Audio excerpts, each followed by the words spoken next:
এই যে এটা একটা পাইপ, পুরনো পাইপ ছিল বাড়িতে। সেই পাইপটার উপরে পুরনো কাপড় ভালো করে জড়িয়ে জড়িয়ে জড়িয়ে এই যে একটা তার দিয়ে এটাকে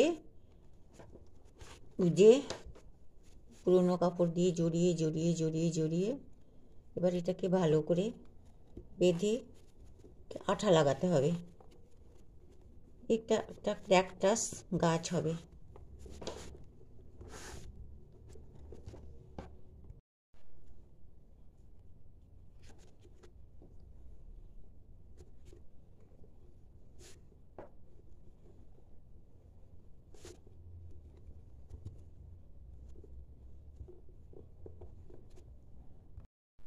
সেটাতে পুরোটাতে আঠা লাগিয়ে নিয়েছি, আর এই যে কাপড় দিয়ে সব জায়গাটা বাঁধা হয়ে গিয়েছে আমার। এবার পুরোটাতে একটু আঠা লাগিয়ে নেব। আঠা লাগিয়ে নিয়ে এই যে ওই পিস্তার সেলকে পিস পিস করে কেটে নিয়েছি, কেটে না মানে পিস পিস করে ভেঙে নিয়েছি। এবার এর মধ্যে সব আটকে আটকে আটকে আটকে আটকে আটকে দেবো। ক্যাকটাস গাছ তৈরি হবে একটা।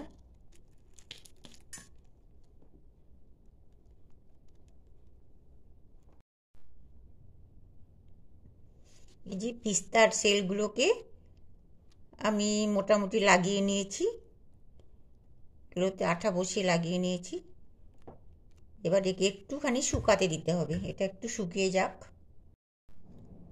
যে এবার পুরো এটাকে সবুজ কালার করে নেব পুরো।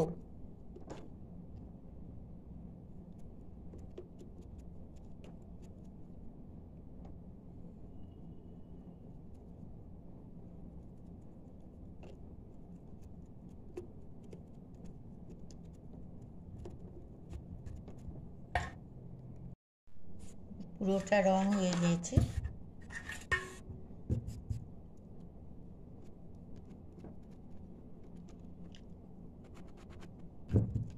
একটা ক্যাকটাস গাছ তৈরি হলে একদম পুরনো কাপড়, ছেঁড়া কাপড় আর একটা ওই প্লাস্টিকের পাইপ দিয়ে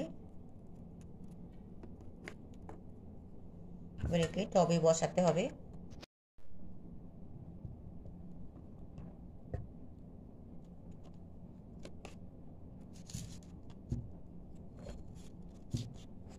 হালকা এখানে সোনালি রং করে নিলাম।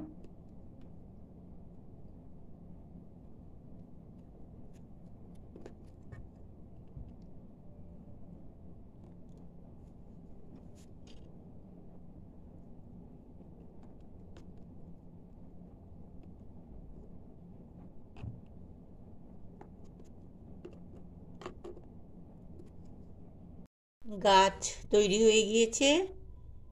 এখানে একটু ফুল ফুটেছে, এখানে এখানেও একটু ফুল ফুটেছে, আর খুব হালকা হালকা এই যে কেবল একটু একটু করে ফল দেখা দিচ্ছে। এবার এটাকে টবে বসানো হবে।